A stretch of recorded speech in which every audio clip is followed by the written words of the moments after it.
Assalamualaikum warahmatullahi wabarakatuh. Kenalkan, nama saya Eni Sumiati dengan NPM 411821911902030. Di sini saya akan mempresentasikan tentang perkembangan riset tadi.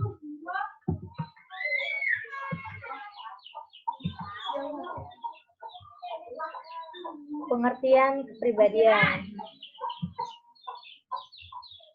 Ciri atau karakteristik atau gaya atau sifat khas dari diri seseorang yang bersumber dari bentuk-bentukan yang diterima dari lingkungan. Misalnya keluarga pada masa kecil dan juga bawaan seseorang sejak lahir. Konsep teori kepribadian, yakni penelitian tentang represi, kompleks konstruksi, dan teknis NP dalam mimpi, humor dan tertawa, serta memilih anak laki-laki versus perempuan. Gunakan untuk penerapannya, dalam konsep teori kepribadian diantaranya adalah memakai asosiasi bebas. Nah, dengan memakai asosiasi bebas, maka individu akan didorong agar bisa melepaskan semua refleksi kesadaran, mengikuti pemikiran dan juga perasaan secara spontan. Dengan ini, maka pengungkapan hal yang terlintas dalam pikiran individu bisa berjalan dengan baik. Analisis mimpi. Freud beranggapan jika mimpi adalah jalan utama untuk menuju ke alam bawah sadar. Sebab, mimpi juga dapat ditafsirkan sebagai pemuasan simbolis dari keinginan dan sebagai isi dari mimpi merefleksikan pengalaman masa kanak-kanak awal yang nantinya juga bisa digunakan sebagai cara menghilangi sifat egois. Analisis transferensi merupakan fenomena saat individu memakai mekanisme pertahanan ego di mana impuls tidak sadar dan dialihkan sasarannya dari objek atau menuju objek lainnya. Dalam fenomena tersebut, individu akan mengalami neurosis transferensi, di mana neurosis transferensi ini akan membantu mendapatkan pemahaman mengenai cara individu dalam mengamati, merasakan, dan juga bereaksi pada figur beberapa orang, yang berarti pada awal kehidupan individu tersebut. Dan yang terakhir di sini ada reduksi. Reduksi bukan berarti sebuah teknik terapi psikoanalisa, namun merupakan sebuah cara untuk mendorong individu agar bisa mendapatkan pemahaman yang baru mengenai kehidupan yang sedang dijalani yang akan dilakukan pada tahap akhir dalam sebuah tahap.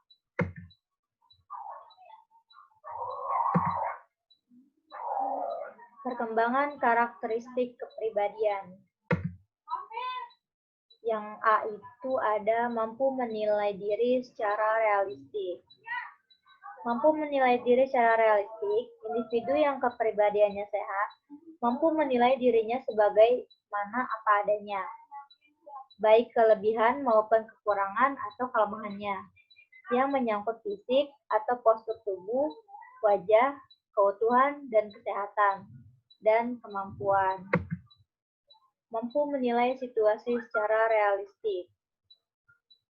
Individu dapat menghadapi situasi atau kondisi kehidupan yang dihadapi secara realistik dan mau menerima secara wajar. Dia tidak mengharapkan kondisi kehidupan itu sebagai sesuatu yang harus sempurna. Mampu menilai prestasi yang diperoleh secara realistik. Individu dapat menilai prestasinya atau keberhasilan yang diperolehnya secara realistik dan mereaksinya secara rasional. Dia tidak menjadi sombong, angkuh, atau mengalami superiority kompleks. Apabila memperoleh prestasi yang tinggi atau kesuksesan dalam hidupnya, apabila mengalami kegagalan, dia tidak mereaksinya dengan frustasi, tetapi dengan sikap optimistik atau penuh harapan. Menerima tanggung jawab individu yang sehat adalah individu yang bertanggung jawab. Adalah individu yang bertanggung jawab, dia mempunyai keyakinan terhadap kemampuannya untuk mengatasi masalah-masalah kehidupan yang dihadapinya. Kemandirian atau autonomi. Individu memiliki sikap mandiri dalam cara berpikir dan bertindak, mampu mengambil keputusan, mengarahkan dan mengembangkan diri, serta menyesuaikan diri secara konstruktif dengan norma yang berlaku di lingkungannya. Dapat mengontrol transis. Individu nyaman dengan emosinya. Dia dapat mengatasi frustasi, depresi, atau stres secara positif atau konstruktif, tidak destruktif atau merusak. Berorientasi tujuan. Berorientasi tujuan, setiap orang yang memiliki tujuan yang ingin dicapainya. Namun, dalam merumuskan tujuan itu, ada yang nyata dan ada yang tidak nyata.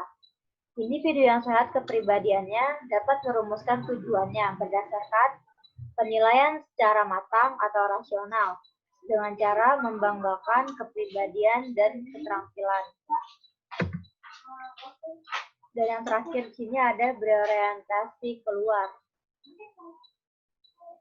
Berorientasi keluar, individu yang sehat harus berorientasi keluar atau ekstrovert. Dia menarik respek, empati terhadap orang lain, memiliki kepedulian terhadap perubahan atau masalah-masalah lingkungannya, dan fleksibilitas dan dalam berpikir.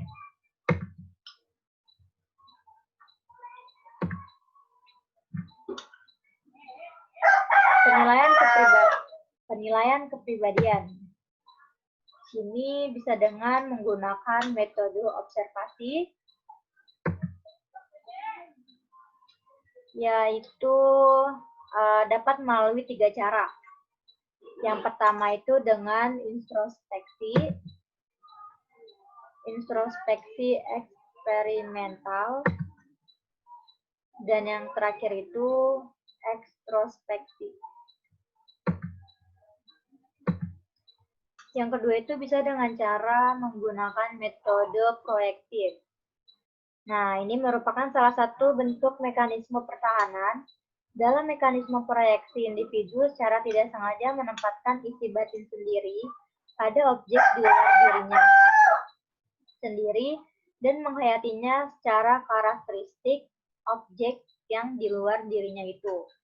Pelopor upaya ini, Hermann Rorschach, seorang psikiater dari Swiss, dengan mencobakan sejumlah besar gambaran-gambar tak struktur untuk mengungkapkan isi batin tertekan pada pasien-pasiennya.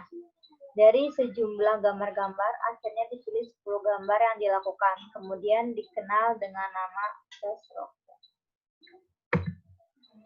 Dan yang ketiga ini bisa dengan cara metode interview. Merupakan metode penyelidikan dengan menggunakan pertanyaan-pertanyaan.